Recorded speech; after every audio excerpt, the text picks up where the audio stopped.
Mon vœu, Yahweh, sur ton trône, fais comme tu veux. Sur ton trône, fais comme tu veux. Oui, sur ton trône, fais comme tu veux. Oui, sur ton trône, fais comme tu veux. Seigneur, sur ton trône, fais comme tu veux. Fais comme tu veux, mon Dieu. Sur ton trône, fais comme tu veux. C'est là mon vœu, Yahweh. Sur ton trône, fais comme tu veux. Sur ton trône, fais comme tu veux. Sur ton trône, fais comme tu veux. Et c'est là mon vœu, Elohim. Sur ton trône, fais comme tu veux. Oui, sur ton trône, fais comme tu veux. Sur ton trône, fais comme tu veux. Oui, Seigneur, fais comme tu le désires au milieu de nous. Fais comme tu veux dans nos vies. Fais comme tu veux. Papa, parfois nous avons notre volonté qui n'est pas forcément alignée sur la volonté de ton cœur pour nous.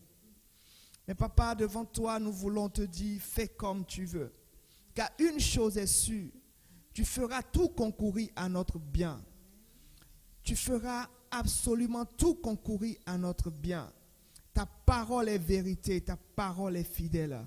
Et c'est sur ta parole, Père éternel, mon roi, mon Dieu, que nous nous rassemblons et nous désirons, papa, vivre une nouvelle dimension avec toi. Laisse ta main, papa, nous conduire.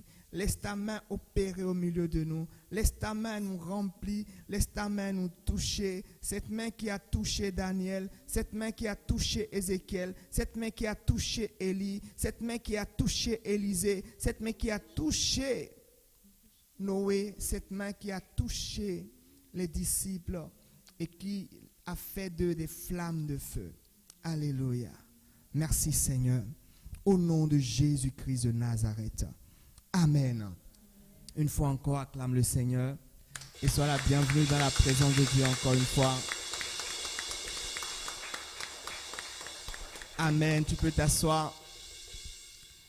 Nous allons passer aujourd'hui un moment d'enseignement. Depuis le début du mois, nous sommes en train de parler de l'Esprit Saint et de ses dons. Et aujourd'hui, le Saint-Esprit a voulu qu'on puisse parler des dons spirituels, des dons de l'Esprit. Je voudrais déjà que, pour commencer, que nous puissions tous, j'espère qu'on a tous nos Bibles, je sais qu'on les a. Si ce n'est pas en version papier, je sais qu'on l'a numériquement, mais c'est toujours bien de l'avoir aussi en version papier. Gloire à Dieu. Alléluia. On va ouvrir la Bible dans 1 Corinthiens 12. On va lire à partir du verset 7. 1 Corinthiens 12. On lira à partir du verset 7. C'est ça qui nous servira de base pour l'enseignement de ce soir. J'espère que pendant une heure, nous réussirons à couler tout l'enseignement qui concerne les dons spirituels au bout d'une heure. C'est normalement un enseignement qui se donne en séminaire de plusieurs jours pour permettre d'aller en profondeur de chaque don. Parce que l'Église doit être informée, doit être enseignée sur ce que le Seigneur lui a donné. L'Église doit en avoir conscience et savoir qu'elle a quelque chose que le ciel lui a promis. J'ai l'habitude de dire que quand on prend un homme qui est resté sous la domination d'un maître pendant des années et qu'à un moment donné, cet homme change de maître, s'il ne connaît pas les règles de la nouvelle maison, dans sa tête, il croit que ce sont les règles de l'ancienne maison qui s'appliquent toujours. Et quand on l'informe des règles de la nouvelle maison, il comprend maintenant qu'il a le droit, là où il est actuellement, de faire ci ou de faire ça. Il a le droit d'avoir ci ou d'avoir ça. C'est pourquoi l'Église doit être enseignée et doit être mise au courant de ce que le royaume de Dieu lui promet. Parce que l'ignorance parfois nous empêche d'obtenir ce que le ciel nous a promis. Alléluia. 1 Corinthiens 12, à partir du verset 7.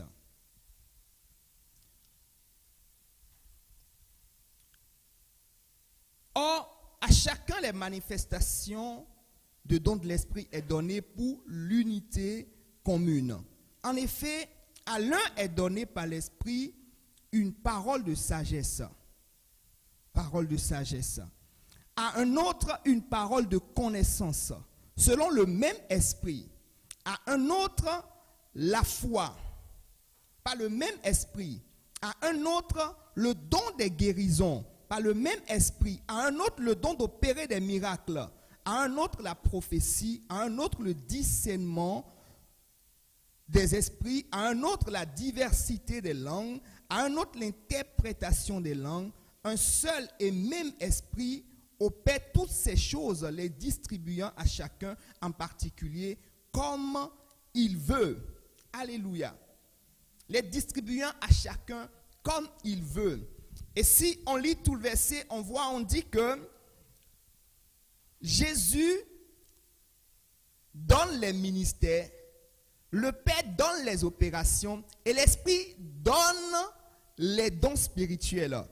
On ne va pas l'expliquer ici parce que ça peut nous prendre beaucoup de temps, mais j'aimerais qu'on puisse savoir que Paul nous fait la distinction de ce que chaque personne de la Trinité fait en matière de dons.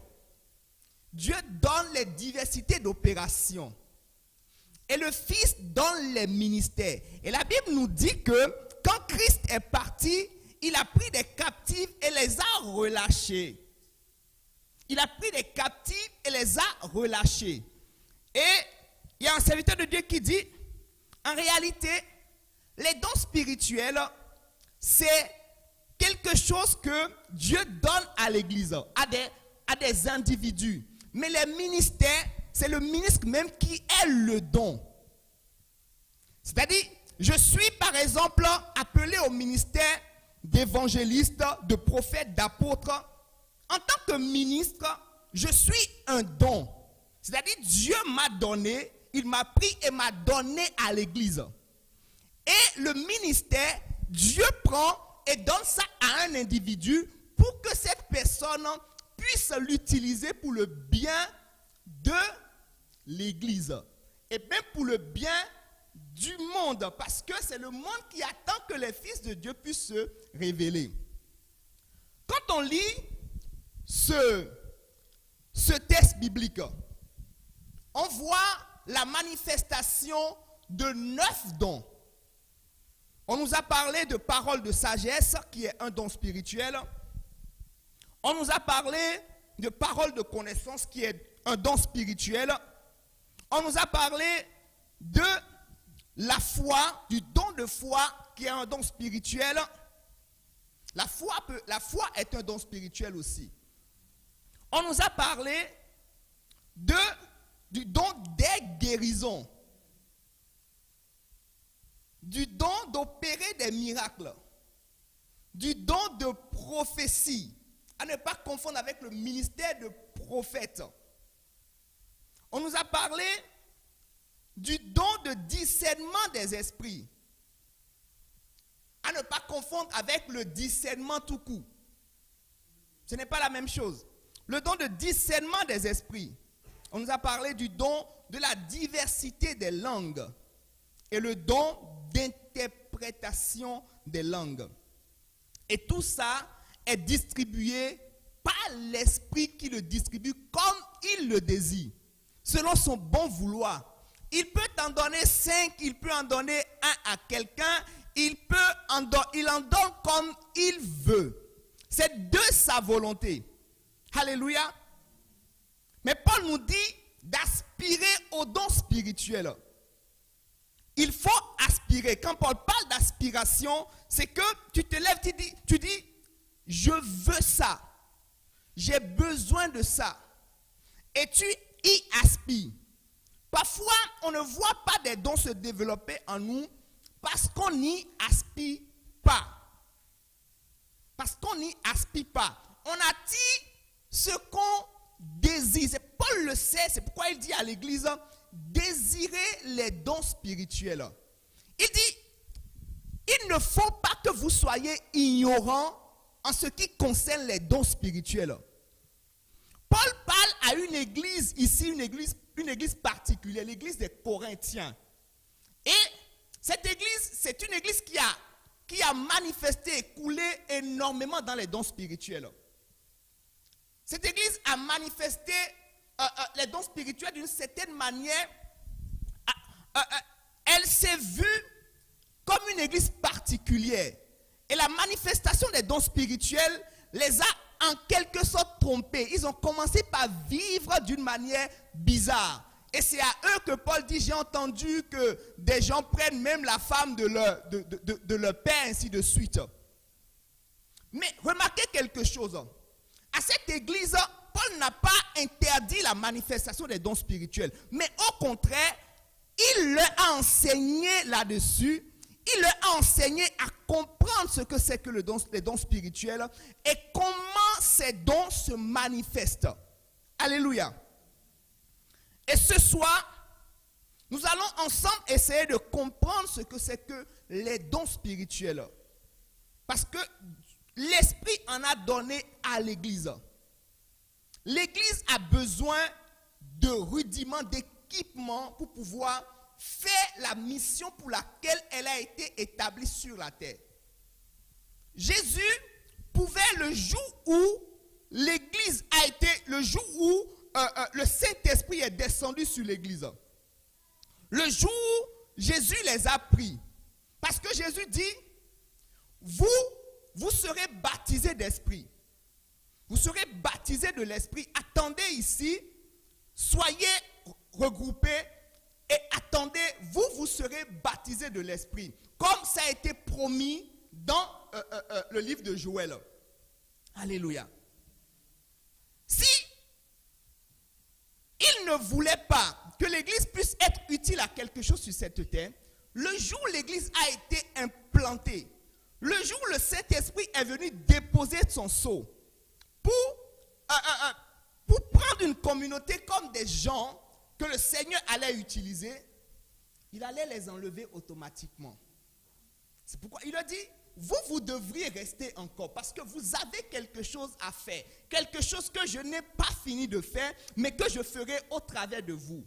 C'est pourquoi les dons sont utiles et importants pour l'Église. On en a décelé 9 dans ce passage que Paul a cité. Le pasteur le dimanche a parlé également des talents naturels que le Seigneur met en nous, qu'on doit également cultiver. Mais il faut savoir que les dons spirituels existent aussi et il faut les cultiver. Quand on cite les 9 dons, on constate que les 9 dons peuvent être répertoriés en 3 parties, en 3 grands ensembles. La première partie, qu'on peut appeler les dons de révélation. Quand je dis première partie, ce n'est pas que c'est le niveau 1, non. C'est juste pour regrouper. On peut appeler l'autre partie, première partie, ça peut s'interchanger. Les dons de révélation. Et quand on parle de dons de révélation, de quoi s'agit-il? C'est une capacité surnaturelle que le Saint-Esprit donne à quelqu'un, ou à une communauté, ou à un groupe de personnes, pour pouvoir connaître des choses, avoir des révélations que naturellement, la capacité humaine et naturelle ne peut pas avoir. Parce qu'en lui se trouve toute la connaissance, Et il se décide à donner cette connaissance comme il le veut, selon son bon vouloir. Et je connais un groupe de chrétiens en griffe qui dit que les dons spirituels ont cessé de fonctionner. Ils disent et ils enseignent, ils jurent là-dessus, les dons spirituels pour eux ont cessé de fonctionner. Et ils utilisent quel verset? Ils disent par exemple, on prophétise en partie et que les prophéties s'arrêteront. Mais ils n'ont pas lu le verset jusqu'à la fin. La Bible dit les prophéties et ces manifestations vont s'arrêter le jour où nous serons en face du véritable. Comment veux-tu prophétiser si la source de la prophétie est devant toi? Pose-lui la question tout simplement. Jésus, dis-nous exactement comment la terre a été créée. Dis-nous exactement comment demain sera. Tu n'as plus besoin de prophétie si Jésus est devant toi et que tu peux lui parler face à face. Tu n'as plus besoin de prophétie. Tu n'as plus besoin de guérison si la guérison elle-même est en face de toi. Tu n'as plus besoin de parole de connaissance si celui qui donne la parole de connaissance est devant toi. Donc, qu'on puisse arrêter un peu de croire que la manifestation des dons spirituels a cessé. Elle n'a pas cessé. Parce que Dieu est le même hier, aujourd'hui et éternellement. Quand ça va cesser, c'est quand lui-même il sera là. C'est pourquoi il dit par exemple, au dernier temps, quand nous serons en face de lui, quand nous serons enlevés, quand la nouvelle Jérusalem sera là, il y aura un arbre qui permettra la guérison. On n'aura plus besoin de se faire soigner parce que les dispositifs pour être guéris automatiquement sont déjà là dans la nouvelle Jérusalem et la guérison est disponible. Mais pour l'heure, Jésus n'est pas encore arrivé et le monde a besoin de guérison, a besoin de miracles, a besoin de prophéties, a besoin de paroles de connaissance. Les dons de révélation, première catégorie. Dans cette catégorie qu'on appelle les dons de révélation, on a la parole de sagesse. On a la parole de sagesse. On a la parole de connaissance. On a le discernement des esprits. Les dons de révélation, dans cette catégorie, on a la parole de sagesse, on a la parole de connaissance, on a le discernement des esprits. Deuxième autre catégorie, c'est la catégorie des dons de puissance. C'est la catégorie des dons de puissance.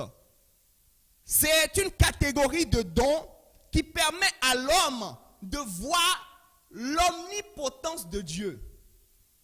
La catégorie des dons de révélation permet de voir l'omniscience de Dieu. Quand on prend la catégorie des dons de révélation et la catégorie des dons vocaux ou des dons d'inspiration, on voit là l'omniprésence et l'omniscience de Dieu.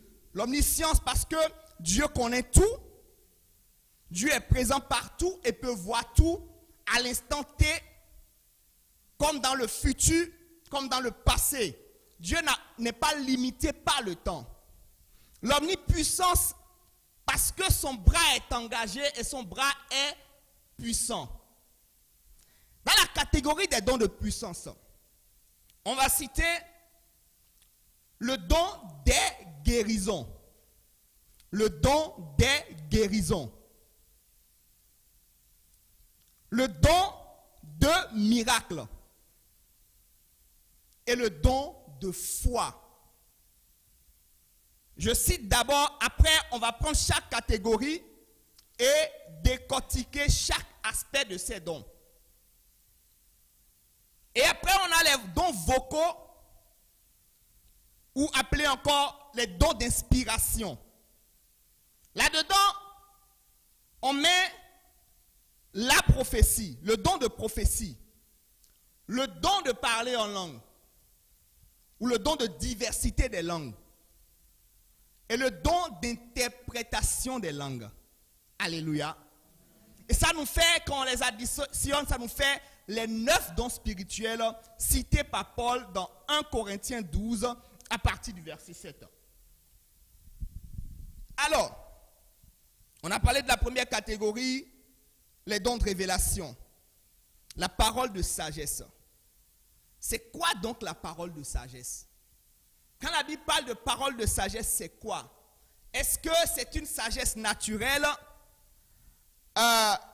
Est-ce que le gars qui a réponse à tout, le gars de la classe très intelligent, le gars qui sait expliquer des choses les plus difficiles à expliquer, à comprendre, est-ce que cela signifie qu'il a le don de parole de sagesse?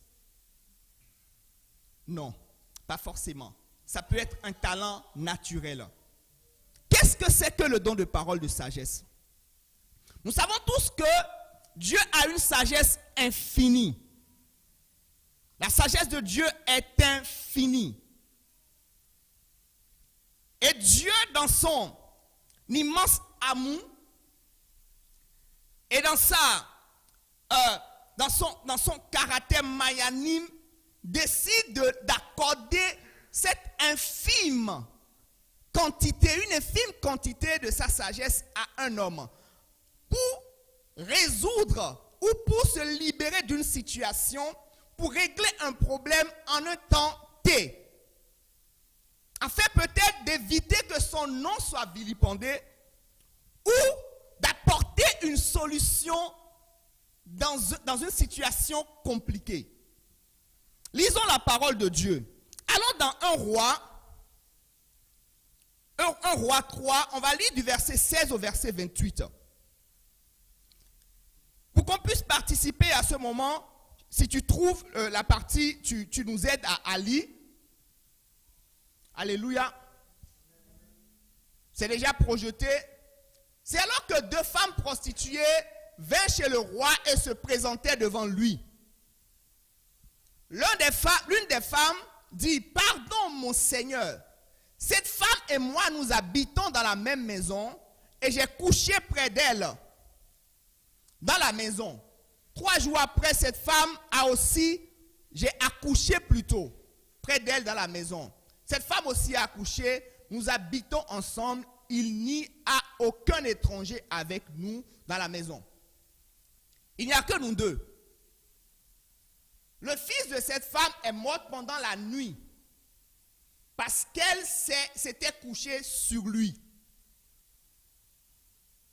Elle s'est levée au milieu de la nuit, elle a pris mon fils qui était à côté de moi pendant que moi, ta servante, je dormais et elle l'a couché contre elle. Quant à son fils qui était mort, elle l'a couché contre moi. Ce matin, je me suis levé pour allaiter mon fils et voici qu'il était mort. Je l'ai regardé attentivement le matin venu et ce n'était pas mon fils, celui que j'ai mis au monde. L'autre femme dit, c'est faux, c'est mon fils qui est vivant et ton fils est mort. Mais la première répliqua, absolument pas, c'est ton fils qui est mort et mon fils est vivant. C'est ainsi qu'elle discutait devant le roi.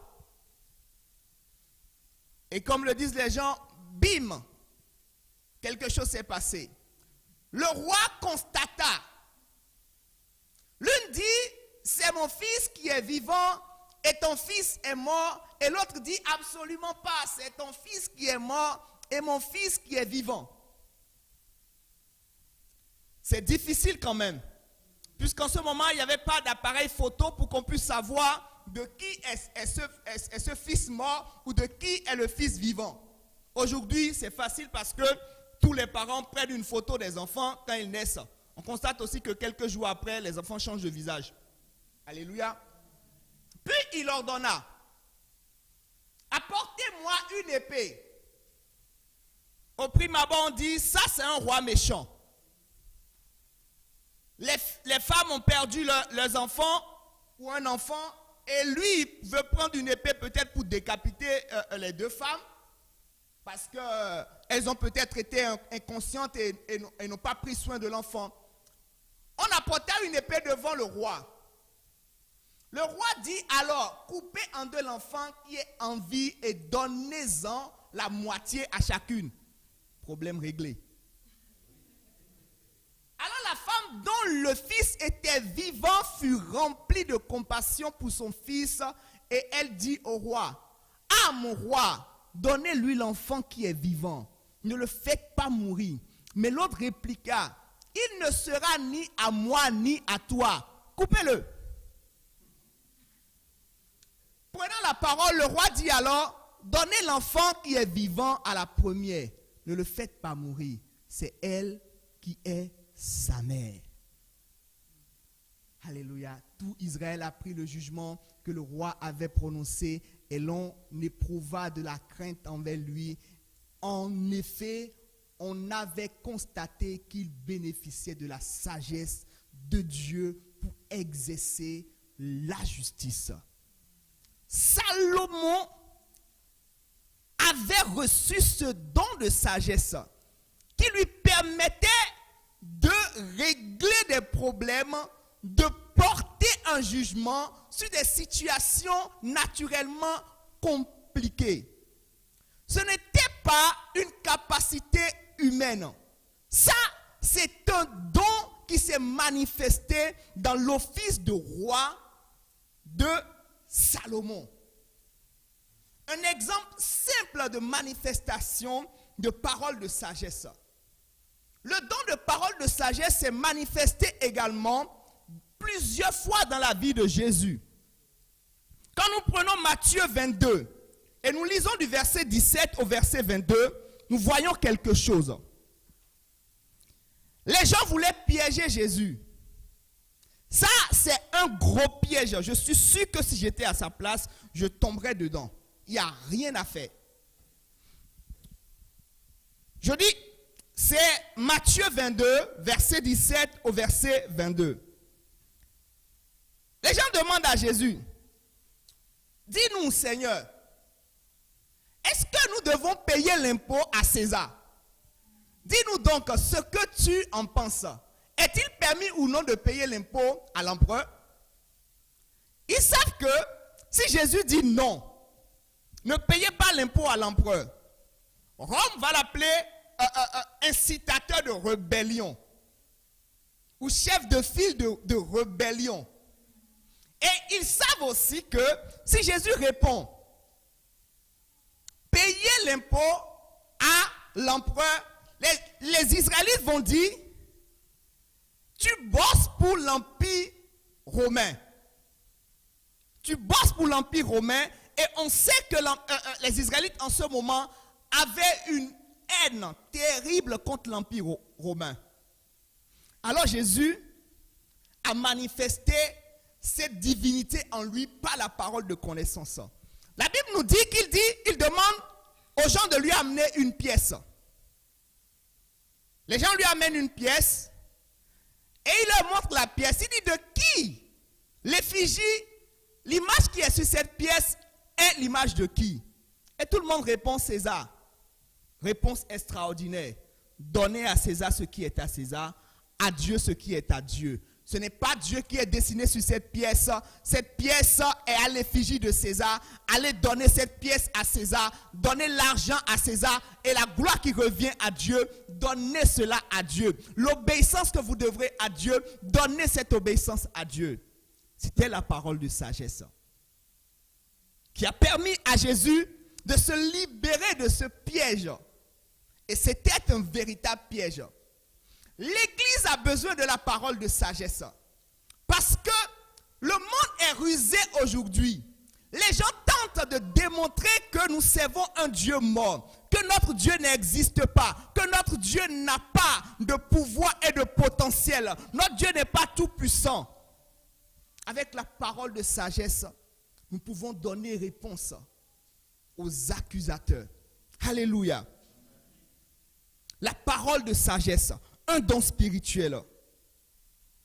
À côté du don spirituel de parole de sagesse, il y a la parole de connaissance. C'est quoi la parole de connaissance? C'est une capacité surnaturelle donnée par le Saint-Esprit pour connaître quelque chose qui s'est passé et pour pouvoir le révéler. C'est un don qui permet de connaître le passé. Ça, c'est donné par l'Esprit Saint. Ce n'est pas la totalité de la connaissance, mais c'est une partie de ce que Dieu connaît. Parce que qui mieux que l'esprit de l'homme pour connaître ce qui est de l'homme? Qui mieux que l'esprit de Dieu pour connaître ce qui est dans le cœur de Dieu? L'esprit de Dieu prend ce qui est dans le cœur de Dieu et nous communique cela. Et cela devient une parole de connaissance. La parole de connaissance n'est pas la connaissance. Mais la parole de connaissance est une parole libérée en un instant T. Ça peut se manifester par une vision, ça peut se manifester par une impression dans le cœur, ça peut se manifester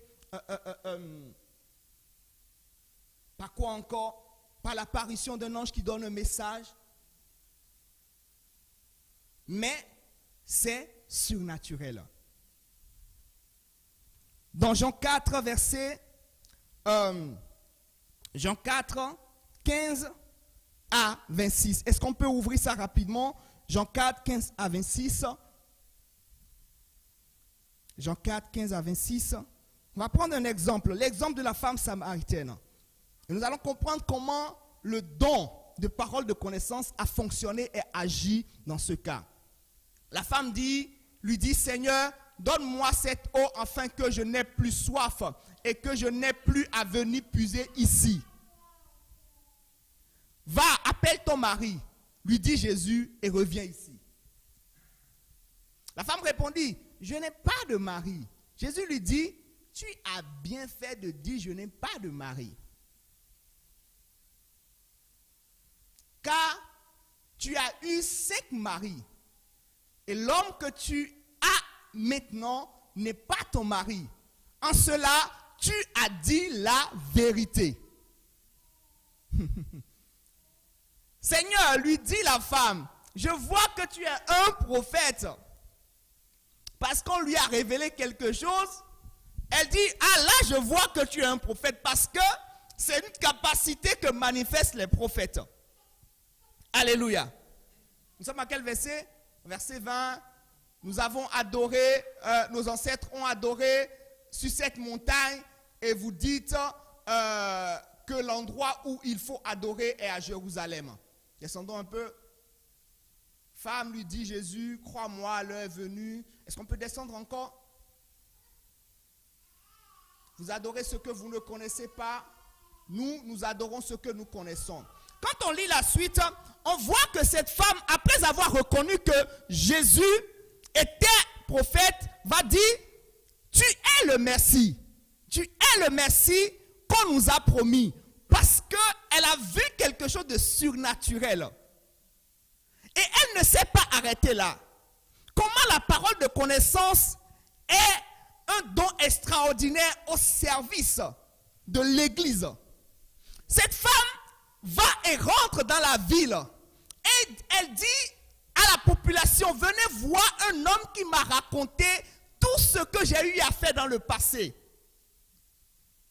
Sur la base d'une parole de connaissance, Jésus ne lui a même pas dit, non, donne ta vie à Jésus, tu seras sauvé, ton âme doit être sauvée, tu es une prostituée, tu vois, les prostituées n'hériteront pas du royaume des cieux, les prostituées sont des damnés. Non, Jésus lui a donné une parole de connaissance tout juste.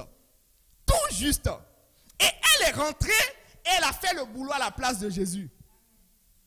Elle a fait le boulot à la place de Jésus. Et on nous a dit que dans la parole, cette femme a amené auprès de Jésus toute la ville.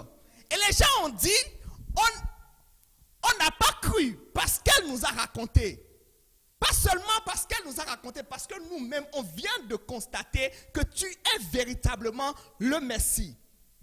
La parole de connaissance est un don extraordinaire que le Seigneur donne à l'Église pour confondre les sages. Pour confondre les sages. Par la parole de connaissance, tu peux fléchir le cœur de quelqu'un qui est hyper dur. Quelqu'un qui est hyper dur. Le Saint-Esprit entre dans sa vie. Le Saint-Esprit sort des choses qu'il est le seul à connaître. Qu'il est le seul à connaître. Il peut même pas dire non, tu as checké mon Facebook, tu as checké mon Instagram, tu as checké ci, tu as checké ça. Il est le seul à connaître. Et j'ai raconté ce témoignage une fois, plusieurs fois ici je pense. Une jeune fille qui a été sauvée grâce à la parole de connaissance. Une fille qui était à quelques jours d'un mariage spirituel dans la mer. À quelques jours de mariage spirituel dans la mer, elle en était consciente.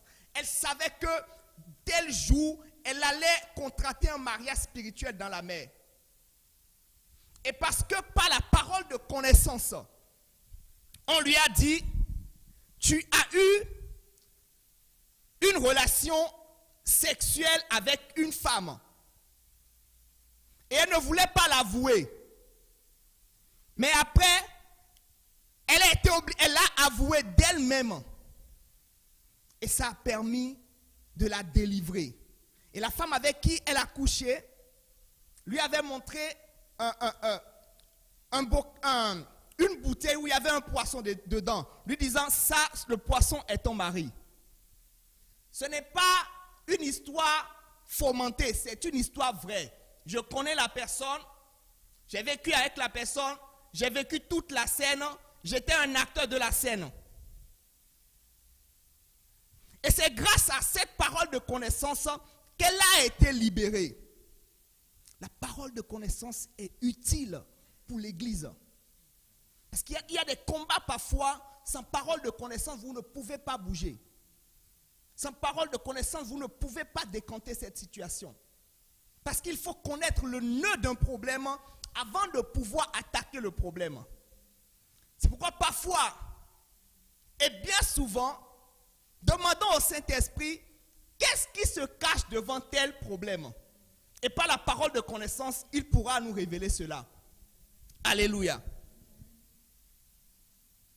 Après la parole de connaissance, nous sommes en train d'aller un tout petit peu vite pour rester dans le créneau horaire. Nous avons le discernement des esprits. À ne pas confondre avec le discernement tout court. On dit, il a discerné que cette personne n'est pas une bonne personne. Il a discerné, il a flairé depuis le début. Ce n'est pas exactement la même chose. Le discernement des esprits, c'est la capacité surnaturelle qui nous permet de savoir d'où provient un esprit. Si un esprit est de Dieu ou un esprit est du mal. Ou quelle est l'origine d'un esprit et même parfois le nom d'un esprit. Le discernement des esprits nous permet de pouvoir le savoir. Jean nous dit, dans 1 Jean 4, verset 1 à 4, dit de ne pas faire foi à tous les esprits, mais de les éprouver. Une bonne manière pour éprouver les esprits, ce n'est pas le raisonnement. Je dis, la bonne manière pour éprouver les esprits, ce n'est pas le raisonnement. Parce que le raisonnement peut bien tromper. Le raisonnement peut bien tromper. Par le raisonnement, tu peux croire avoir la vérité, alors que tu es en train d'attribuer quelque chose qui vient de Dieu à l'ennemi. Juste parce que tu as raisonné. Tu as vu que ça, normalement, on ne peut pas le faire. Normalement, ce n'est pas possible. Et paf, tu dis, non, ça, ce n'est pas de Dieu. Parce que normalement, c'est impossible. C'est pourtant Dieu qui choisit la manière dont il opère. Et puisque tu n'es pas habitué à cette manière, tu peux l'attribuer à quelqu'un d'autre. Alléluia. Mais la meilleure manière de pouvoir éprouver les esprits, ce n'est pas le don de discernement des esprits. L'Église, voici un don que l'Église doit rechercher, que nous devons rechercher. Et encore plus quand nous sommes des gens qui conduisent une église, une assemblée. Nous devons désirer ce don de discernement des esprits. Parce que tu ne sais pas, tous ceux qui sont en train de prophétiser, tous ceux qui viennent, tous ceux qui s'approchent du pasteur, tous ceux qui s'agenouillent et pleurent dans la présence de Dieu, tu ne les connais pas tous. Ça peut être un comédien. Ça peut être un envoyé du diable. On a vu des frères et des sœurs qui prophétisaient grave, qui donnaient des paroles de connaissance à un point fini, mais en réalité ne sont pas de Dieu. En réalité ne sont pas de Dieu. Mais par le discernement des esprits, Paul un jour qui était en train d'évangéliser, de parler de la parole de Dieu, il y avait une jeune fille qui se faisait l'agent publicitaire de Paul et de Silas, disant, écoutez ces hommes, ils sont venus avec la bonne parole, ils sont de Dieu, ainsi de suite. Paul l'a laissé faire ce que les Ivoiriens appellent atalakou, les éloges, pendant plusieurs jours. Mais à un moment donné, quelque chose a fait un tic dans l'esprit de Paul. Et Paul dit, toi, esprit de Python, je te chasse au nom de Jésus-Christ. Et bif, la femme est tombée, l'esprit est parti. Le discernement des esprits a permis à Paul de savoir que la source de ces paroles qui peuvent être considérées comme des paroles qui vont dans le sens de l'œuvre que Paul est en train de faire, on peut considérer cela. Puisque la femme n'a pas dit, non, chassez-les, ce ne sont pas des hommes de Dieu, ce ne sont pas de bonnes personnes, ils sont venus détruire. La femme parlait bien de Paul et de l'œuvre que Paul était venu accomplir dans la ville. Mais ce n'était pas l'esprit de Dieu qui parlait. C'était un esprit de divination. C'était un esprit de Python. Et Paul l'a chassé à cause de la manifestation du discernement des esprits. Nous devons rechercher ce don. Nous devons y aspirer fortement pour que en cette saison où l'ivraie et le vrai croissent ensemble, que nous puissions discerner l'ivraie et le vrai. L'ivraie ressemble au vrai, mais l'ivraie n'est pas la bonne graine.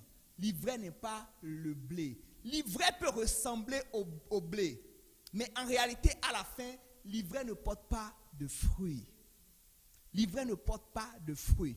J'ai constaté, Jésus n'a pas dit, dans la parabole de l'ivraie, il n'a pas dit d'arracher l'ivraie, il a dit laissez-les croître ensemble. Parce qu'il sait qu'à un moment donné, il donnera un don à son église pour pouvoir faire le discernement entre le vrai et le faux. L'église a besoin du don de discernement des esprits pour opérer en cette saison, pour organiser l'église, pour pouvoir conduire l'église dans la direction que le Saint-Esprit veut qu'elle aille.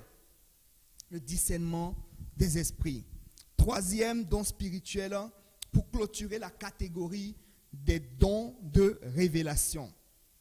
Parlons maintenant de cette deuxième catégorie, qui est la catégorie des dons de puissance. Les dons de puissance. Les dons de puissance emploient la main de Dieu. Le psalmiste dit, ta main forte, ta droite triomphante. Avec ta main, tu as fendu la mer en deux. Avec sa main. C'est la main de Dieu qui opère souvent quand on parle du don de puissance. Le don de puissance montre la toute puissance de Dieu. Est-ce qu'on me suit? Alléluia. Est-ce qu'on peut acclamer très fort le Seigneur? Alléluia, gloire à Dieu. Je sais que c'est long. Faites l'effort de me suivre un peu. Alléluia. Le don de puissance montre l'omnipotence de Dieu. Potence signifie puissance, l'omnipotence de Dieu, le Dieu tout-puissant. C'est une capacité surnaturelle. On voit un certain Samson qui seul pouvait battre 1000 hommes, tuer 1000 hommes. Un seul Samson qui pouvait déchirer un lion en deux. On voit un Moïse qui élève la verge et la mer se fend en deux. On voit plein d'autres choses qui montrent la puissance de Dieu. Dans les dons de puissance, nous avons le don de guérison. Nous avons le don de miracle et nous avons le don de foi. Vous savez, tous ces dons ne sont pas, tous ces trois dons sont en quelque sorte liés par un don. C'est le don de foi. C'est le don de foi. Même les révélations, même les dons de révélation fonctionnent par la foi. Ça fonctionne par la foi. Et encore plus la manifestation des dons de puissance. Parce que sans la foi, nul ne peut être agréable à Dieu. Il dit, si quelqu'un demande quelque chose et doute, que cette personne ne s'imagine même pas recevoir quelque chose de Dieu. Que cette personne ne pense même pas recevoir quelque chose de Dieu. Vous savez, parfois, dans des ministères de guérison, il y a quelque chose qui trompe souvent. Il y a quelque chose qui trompe souvent. Et qui fait en sorte que on a tendance à croire qu'on est en face des hommes puissants. Mais parfois, c'est qu'on est en face d'un peuple qui a la foi. Parfois et souvent, on est en face d'un peuple qui a la foi. Je vais mettre la lumière sur un mystère et un truc louche qui existe, bien entendu, ça existe. Il y a des hommes de Dieu, sans vouloir critiquer, mais c'est pour prouver quelque chose. Ils organisent une croisade. Et quand ils organisent la croisade, ils prennent des comédiens. Ils prennent des comédiens avec béquilles et tout ce qu'il faut. Et les comédiens, quand l'office commence, les comédiens se lèvent, commencent par Dieu a opéré, la guérison est là. Et après, vous avez de vraies guérisons qui s'opèrent. Est-ce que vous comprenez?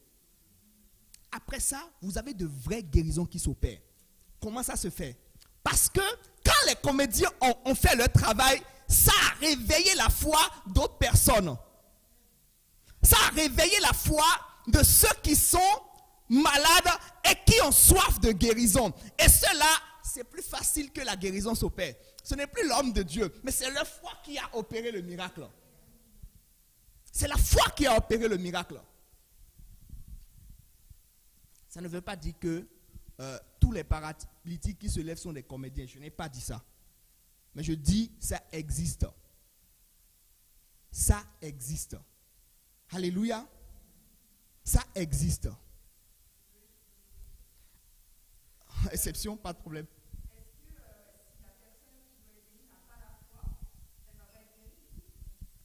Jésus est en face d'un père qui est venu avec son enfant. Son enfant qui était malade. Et Jésus dit,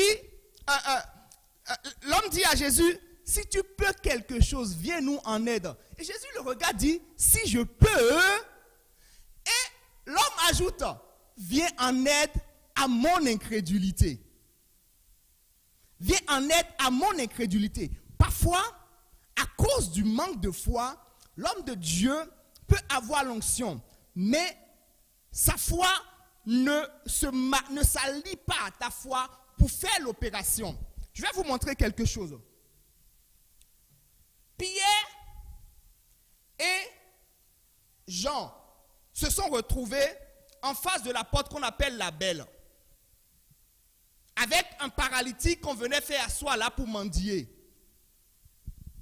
Et Pierre lui dit, regarde-nous, parce que Pierre savent que là, en ce moment-là, la foi n'est pas en lui. Mais ce sont eux, s'ils se focalisent sur eux, il peut avoir la source. Quand on va dans Acte 16, versets 16 à 19, on va lire quelque chose rapidement là, pour répondre à la question. Acte 16, versets 16 à 19. Acte 16, versets 16 à 19. Alors que nous nous rendions au lieu de prière, une jeune esclave qui avait un esprit de divination. Non, c'est pas ça. Non. Allons dans Acte 14, 8 à 10 plutôt. Acte 14, 8 à 12. Acte 14, 8 à 12. À Lystre, un homme impotent des pieds se tenait assis. Il était infirme de naissance et n'avait jamais marché. Il écoutait Paul parler, celui-ci fixa les regards sur lui et voyant qu'il avait la foi pour être sauvé. Paul a vu qu'il avait la foi pour être sauvé. Il lui dit d'une voix forte. C'est pourquoi n'en voulez pas parfois aux gens quand ils élèvent la voix, quand ils sont en train de rendre ministère. D'une voix forte, lève-toi droit sur tes pieds. Il se leva d'un bond et se mit à marcher. Parce que la foi était en lui déjà. La foi était en lui déjà. Alléluia. Et nous voyons également Jésus qui allait dans sa ville. Et les gens disaient, n'est-ce pas le fils du charpentier? N'est-ce pas le fils de Marie? N'est-ce pas son frère si? N'est-ce pas sa soeur si? Ainsi de suite. Et la Bible nous dit que là, Jésus ne put faire de miracle. Pas qu'il n'a pas essayé, mais il n'a pas pu. Parce qu'il n'y avait pas la foi. Les gens voyaient son humanité. Les gens voyaient Jésus comme un simple humain, le fils de Marie, le fils de Joseph. C'est comme ça que les gens le voyaient, dans sa propre ville. C'est pourquoi vous allez voir des hommes de Dieu qui vont vous dire, dans mon église, j'opère très peu dans la dimension de la puissance. Mais quand je suis invité ailleurs, c'est comme si l'onction coule facilement. C'est comme si l'onction coule facilement. N'en voulez pas également parfois à des gens qui organisent des croisades et font des spots où on voit l'homme de Dieu invité qui opère des guérisons, qui opère des choses spectaculaires, miraculeuses. C'est pour préparer le terrain. C'est pour préparer la foi de ceux qui viendront au fait. Bien souvent c'est ça. C'est pour que vous puissiez savoir déjà, l'homme de Dieu, Dieu a fait avec lui ailleurs. Attendez-vous à voir cela avec vous. C'est juste ça. Alléluia. Donc parfois, il faut la foi des autres pour que le miracle ou la guérison puisse opérer. Parfois, il faut juste la foi de l'homme de Dieu pour faire le travail. Alléluia. Alors, quand nous quittons ce terrain du don des guérisons, remarquez également qu'on dit don des guérisons. C'est pour parler de plusieurs manifestations de guérison. Jésus guérit par plusieurs manières. Ce n'est pas une manière standard. Et parfois même, il y a des hommes de Dieu, c'est comme si le Saint-Esprit les a oints spécialement pour des cas. Il y a des hommes de Dieu qui guérissent facilement les aveugles. Facilement. Devant d'autres cas, c'est un peu plus compliqué. Mais devant telle catégorie de cas, c'est plus facile pour eux. Parce qu'ils ont été peut-être par le Saint-Esprit spécialisés dans un domaine. Ils sont là, ils coulent plus facilement. Comme il y a des gens qui coulent plus facilement quand il s'agit de prophétiser. Ils ont été spécialisés dans cette catégorie de manifestation de guérison. Le don de miracle, c'est une opération spectaculaire. Parfois, les miracles n'interviennent pas pour passer un message. Parfois pas. Mais c'est pour montrer que Dieu peut tout. Pour montrer que Dieu peut absolument tout. Que rien ne lui est impossible.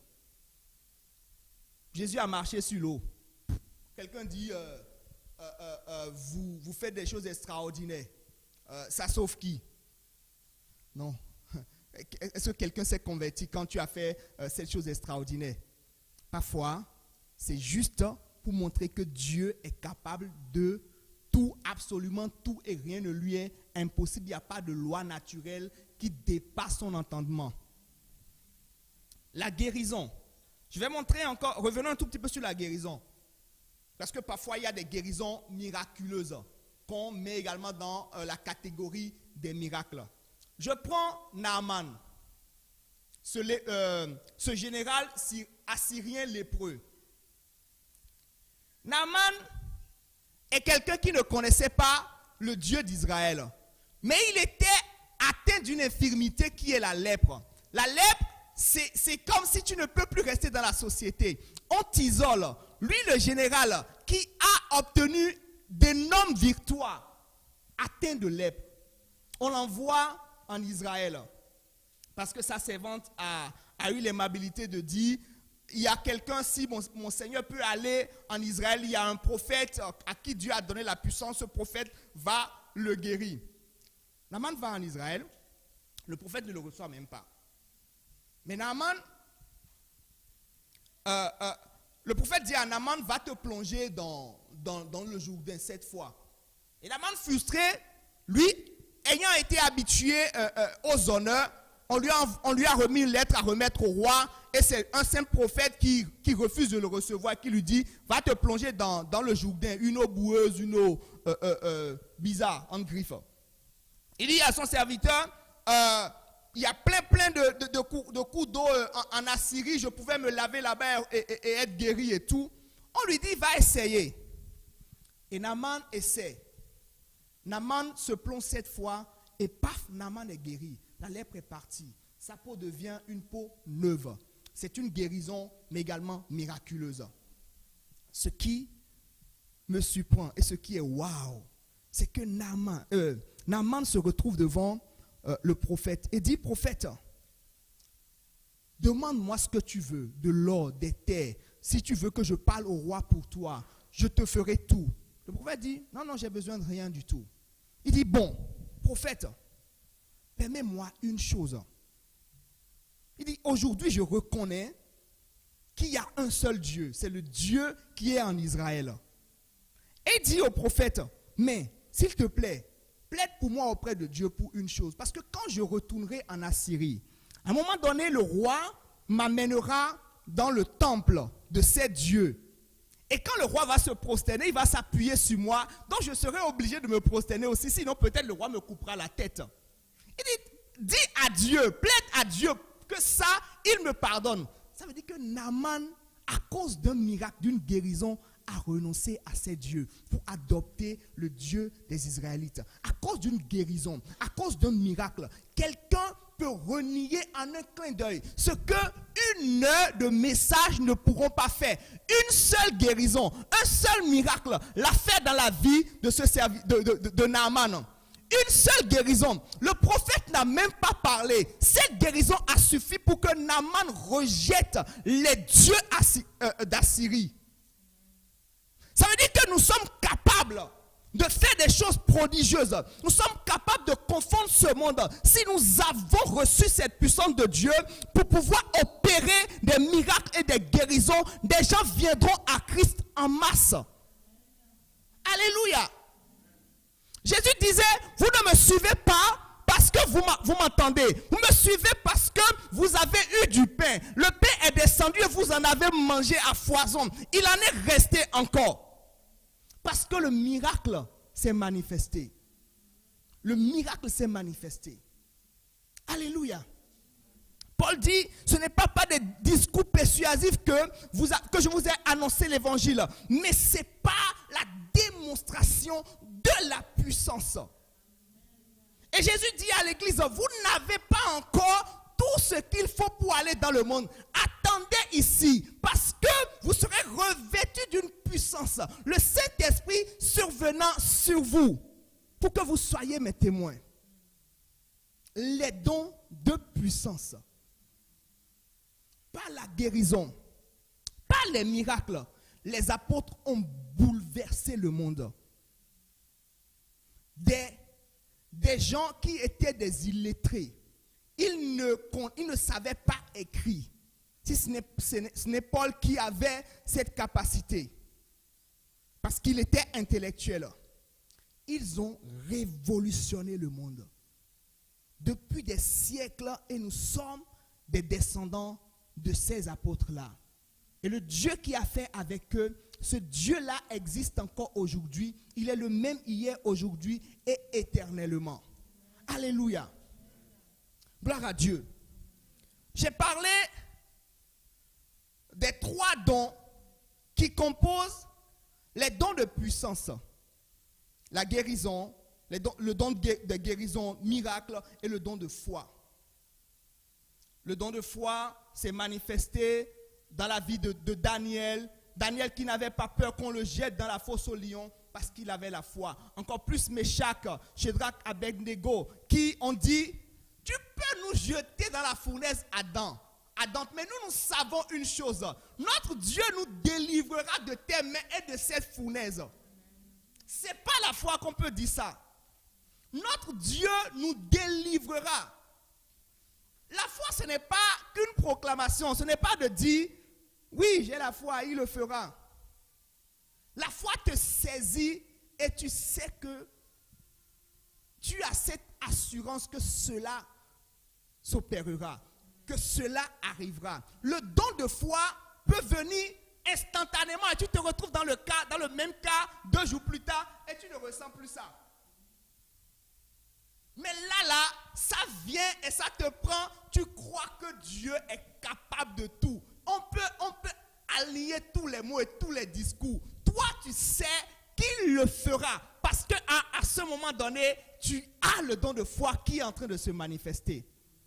Et tu te retrouves dans d'autres cas, ça ne vient pas. Ça ne vient pas. Parce que avant, c'était le don de foi. Mais il faut savoir que nous devons vivre constamment et perpétuellement dans la foi. Alléluia. Gloire à Dieu. Et après les dons de puissance, nous avons les dons vocaux ou les dons d'inspiration. Les dons vocaux. Dans les dons vocaux, nous pouvons parler déjà de la prophétie. Nous parlerons de la prophétie. Oui, le don de prophétie, qui n'est pas le ministère de prophète. Ce n'est pas parce que tu as prophétisé 1 fois, 2 fois que tu es forcément prophète. Et j'ai dit, le prophète lui-même, c'est un don parce que Christ a donné les prophètes. Christ a donné les ministres. Ils sont un don pour l'Église. Eux-mêmes, leur vie est un don pour l'Église. Mais le don spirituel, qui est le don de prophétie, c'est juste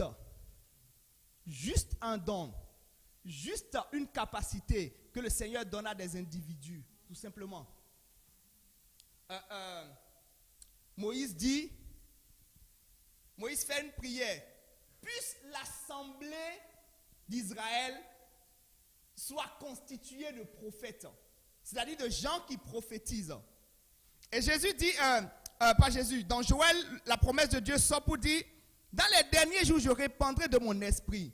Vos fils et vos filles prophétiseront. Vos vieillards auront des visions et vos vieillards auront des songes et vos jeunes gens des visions. Ce qui n'est que différentes manifestations du don de prophétie. Pas l'inspiration qui sort directement, et je dis souvent,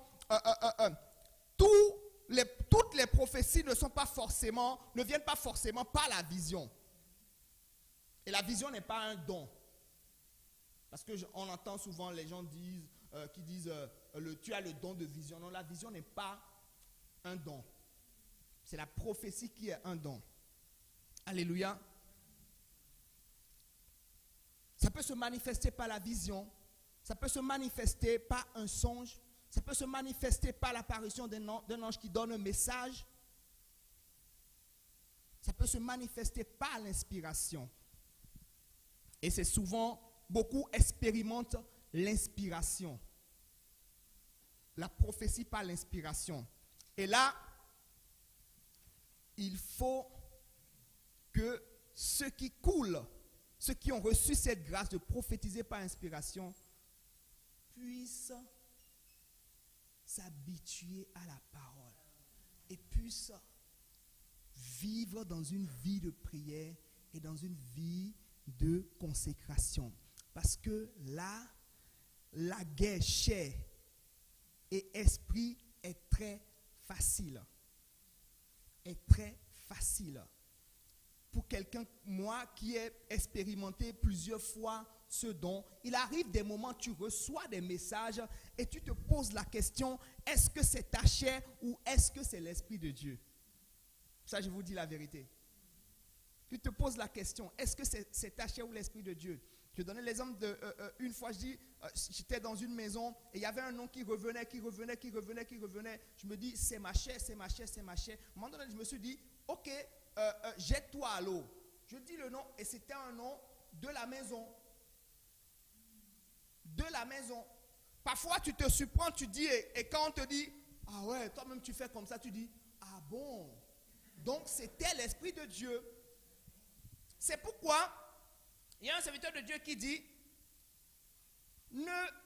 n'empêchez pas les gens de prophétiser, mais canalisez-les, accompagnez-les, enseignez-les. Parce que quand on les empêche trop, ça disparaît. Ça disparaît parce que là où l'esprit n'est pas développé, soit ça stagne, soit ça s'éteint. Paul dit n'éteignez pas l'esprit, c'est parce que c'est éteignable. Si Paul dit n'éteignez pas l'esprit, c'est parce que c'est éteignable. Alléluia.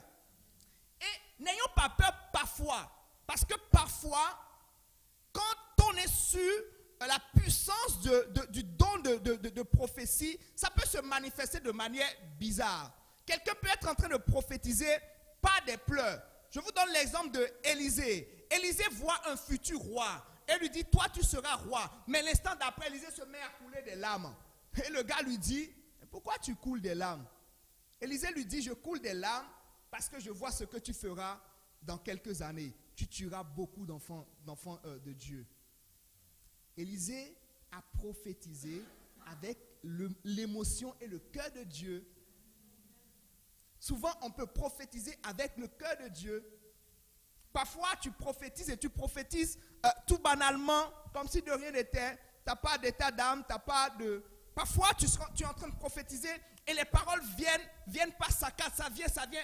Et celui qui te voit et te regarde comme quelqu'un de bizarre. Et tu prophétises avec le cœur de Dieu. Tu prophétises avec l'émotion de Dieu. Tu prophétises avec le sentiment de Dieu. Parfois, la personne prophétise de manière crue, tout en parlant avec véhémence, avec autorité. Parce que si Dieu était là, il parlerait de cette manière comme on parle à son enfant. Parfois, il prophétise tout en étant triste, en pleurant. Parce que si Dieu était là, Dieu serait en train de pleurer pour dire, tu sais combien je t'aime, mais tu es en train de faire ci, tu es en train de mal te conduire, tu es en train d'agir, tu es en train d'aller à la dérive. Et c'est le cœur de Dieu qui parle comme ça. Aussi, j'ai l'habitude de donner ce conseil, ne refusez pas aux gens de se prononcer sur la prophétie que vous avez donnée. Ne refusez pas aux gens. C'est de leur droit. Paul dit que les autres prophètes se taisent, qu'un se prophétise et que les autres puissent juger. Ça veut dire qu'on peut juger d'une prophétie. On peut en juger. On peut dire, frère, ça peut-être c'était ta chair, ça peut-être ainsi de suite, ça on pouvait corriger ça on peut le dire de cette manière, ça peut-être c'est pas Dieu qui t'a parlé. Sois pas découragé. Non, sois pas découragé parce qu'on a dit, c'est pas Dieu. Tu vas dire, on ne considère pas mes prophéties. Dans cette église, personne ne considère mes prophéties. Calmos. Si c'est Dieu qui t'a parlé, ça va se réaliser. J'ai donné l'exemple un jour ici. Je parle d'un homme de Dieu. Je dis, on organise un programme et le Saint-Esprit me dit, c'est cet homme de Dieu qu'on doit inviter. Il me le montre en rêve, habillé en veste, en costume rouge. Je viens avec le thème qu'il devrait prêcher. Je donne le thème et je donne le verset, on me dit, non, on ne peut pas l'inviter parce que c'était un homme de Dieu controversé. Il était sorti de notre église et l'inviter, c'était vraiment un problème. Mais 2 ans plus tard, l'homme de Dieu pour le même programme a été invité. Avec le thème que j'avais donné, qu'on avait même oublié. C'est le même thème qui est revenu. Et pour couronner le tout, l'homme de Dieu vient prêcher le premier jour et c'est l'habit dans lequel je le vois, je l'ai vu en rêve. Il se présente dedans. Il se présente dedans. Et les gens me regardent, les gens disent, depuis ce jour, il y a notre responsable qui m'appelle, qui a commencé à m'appeler prophète. Je dis, mais ce n'est pas forcément que je suis prophète. Mais en ce moment-là, Dieu, on priait pour avoir une orientation de Dieu. Et Dieu a donné l'orientation en ce moment. Dieu nous a fait grâce de revenir là-dessus parce qu'en ce moment, la parole qui était sortie n'avait pas été prise en considération. Mais Dieu avait montré à un moment donné que c'était sa parole qui était sortie. Donc, souvent, ne soyons pas frustrés quand nous donnons des prophéties qui parfois ne sont pas considérées. Allons dans la prière et disons, Seigneur, si c'est de toi, amène cela à accomplissement. C'est tout simplement ça. Pas besoin d'être frustré, pas besoin de sortir d'une église parce qu'on n'a pas pris en considération la prophétie qu'on a donnée. Pas besoin de sortir de l'église. Alléluia. Et il y a la diversité des langues. Ce qu'on peut aussi appeler le parler en langue. Bien-aimé, j'ai l'habitude de dire, quand tu es chrétien, quand tu as reçu le Saint-Esprit, tu as reçu la capacité de parler en langue. Souvent, c'est parce qu'on attend que quelque chose d'extraordinaire se passe avant que nous puissions parler en langue. Je donne mon exemple.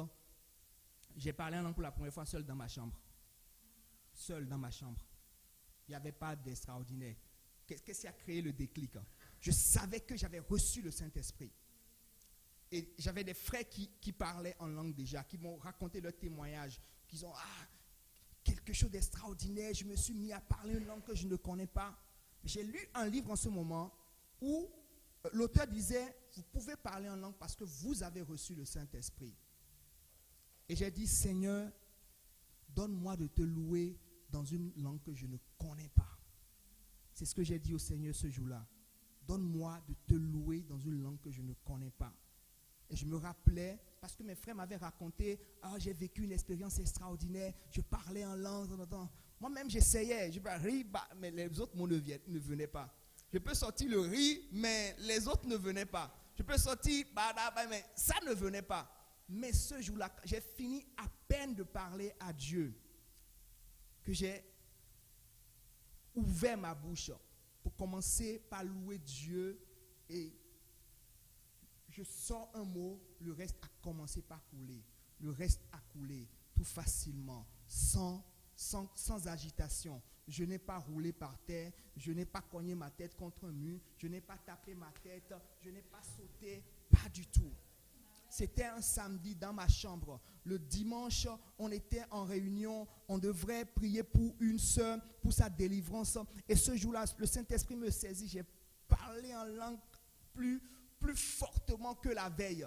Plus fortement. On a fini la délivrance. On était en train de manger chez un frère. Je veux mettre. Et ça a repris. Ça a commencé pas sortir encore. Et les frères m'ont dit, arrête d'abord. On mange. On mange. Le Saint-Esprit est capable de faire des choses extraordinaires avec nous. Il suffit qu'on reçoive l'information et par la foi. Même parler en langue, c'est par la foi. C'est par la foi. Ce n'est pas pour faire le show quand on parle en langue. Parce que quand tu parles en langue, la Bible dit que tu t'édifies. Et nous avons besoin de nous édifier. Nous avons besoin de grandir. Et il veut nous bâtir quand nous parlons en langue. Il veut nous bâtir quand nous parlons en langue. Il faut savoir qu'il y a le parler en langue qui est un message à ne pas confondre avec la prière en langue. Dieu donne un message par une langue qu'on ne connaît pas. Et c'est là qu'on a besoin de l'autre don qui est le frère jumeau du parler en langue. C'est l'interprétation. c'est l'interprétation. Et souvent, on n'a pas la capacité de se taire pour écouter les interprétations. On n'a pas la capacité de se taire pour écouter les interprétations. Quand Dieu donne un message en langue, souvent, mon expérience, quand je donne un message en langue, je sais que ça là, c'est un message en langue. Je sais que ça, c'est un message en langue. Et je sais que même si je ne reçois pas l'interprétation, quelqu'un va recevoir l'interprétation. Alléluia. Quelqu'un va recevoir l'interprétation. Et ayez aussi le courage parfois de dire à Dieu, Seigneur, si ce n'est pas à moi, tu donnes ça à un frère, mais nous avons besoin de comprendre ce que tu veux nous dire. Besoin de comprendre ce que tu veux nous dire. Et l'interprétation est là. Paul dit, si quelqu'un parle en langue, que la personne demande le don de l'interprétation. Parce que souvent, nous aussi, on abuse avec ce don. On en abuse fortement. On donne une requête de prière, on laisse la requête et on commence pas à dire on commence pas à parler en langue alors qu'il y a une requête qui a été donnée. Il faut l'exprimer juste dans une langue humaine. Autre équivoque à lever, il y a la langue des hommes, il y a la langue des anges. Il y a la langue des hommes, il y a la langue des anges. Dieu peut donner un message en langue, c'est peut-être en hébreu. C'est peut-être en hébreu. Ça, c'est la langue des hommes. C'est peut-être en Fongbe, une langue de chez moi, au Bénin. C'est peut-être en Baoulé, c'est peut-être en Agni, c'est peut-être dans une langue qui est d'un peuple sur la terre. Je donne l'exemple que le pasteur Karambiri a donné. Il prêchait il a donné, c'est pas lui-même, je pense. Il a dit quelque part, il y avait un Iranien dans la salle. Et un petit de 10 ans a parlé iranien pendant le culte, à voix forte. L'Iranien était venu juste pour se moquer. Comment les gens tombent, comment les gens comment les gens tombent, comment les cultes charismatiques se passent. Et à la fin, il va voir le petit, le salue en iranien. Tu ne comprends rien. Mais c'est toi qui viens de parler iranien tout de suite. Tu m'as dit, répands-toi, tu es venu te moquer de Dieu. Ouais, tu es venu te moquer de Dieu. Mais tu ne comprends pas. Et c'est là le pasteur a compris que le petit prophétisait exactement pour ce monsieur-là. Il y a un pasteur, cette histoire, un pasteur qui était allé en Chine prêcher et on prend un journaliste. Il était le seul dans la ville qui comprenait français. Et le pasteur prend le micro et dit, répands. Tout le monde sait que ce journaliste avait une mauvaise vie. Répands-toi, Dieu t'aime. Il a répété la même phrase plus de 5 minutes. Et le gars le gifle, dépose le micro et part. Le pasteur, à genoux, commençait par pleurer. Et commençait par parler en langue. Pendant 1 heure, il se lève, il dépose le micro, toute la salle était comme ça. Et le pasteur qui l'a invité dit, mais toi tu comprenais mandarin et tu nous as fait perdre de l'argent, nous sommes allés inviter ce clown que tout le monde connaît là.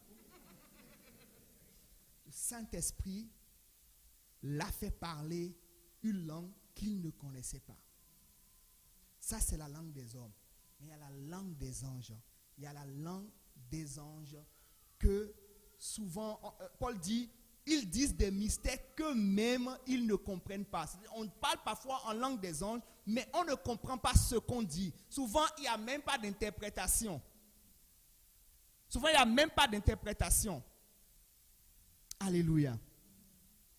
Les dons spirituels. Comprendre les dons spirituels. Le temps est parti, on ne va pas récapituler. Je sais que vous avez pris note. On n'a pas le temps de prier, mais je pense que notre vendredi, on va aller encore plus en profondeur, demander à Dieu de nous donner les dons spirituels, car il ne donne pas de mauvaises choses à ses enfants. Si les pères dans ce monde peuvent donner de bonnes choses à leurs enfants, qu'en serait-il de Dieu qui est notre Père d'amour? Ne nous donnerait-il pas son Esprit Saint et les dons spirituels? Alléluia. Et si tu sais que tu as des dons spirituels qui sommeillent en toi, Tu peux prendre des jours de jeûne et dire, Seigneur, renouvelle-moi. Seigneur, rallume la flamme. Alléluia. Que l'Éternel soit béni. Est-ce que tu peux acclamer le Seigneur très fort? Amen. Baisse la tête et pendant 1 minute, dis un mot à Dieu. Dis à Dieu de tout ton cœur. Parle à Dieu de tout ton cœur. Parle à Dieu de tout ton cœur. On a enseigné 7, mais en 1 minute, tu peux recevoir une touche. Tu as peut-être pris beaucoup de temps pour enseigner. En 1 minute, tu peux recevoir quelque chose, même dans le calme, même sans agitation. Le Saint-Esprit peut te toucher, te visiter là où tu es. Le Saint-Esprit peut te toucher, te visiter là où tu es. Merci, merveilleux Saint-Esprit. Merci pour la nourriture que tu nous as donnée aujourd'hui. Merci, Seigneur, de nous équiper encore. Père, que quelqu'un, Père éternel, mon roi, mon Dieu, soit visité.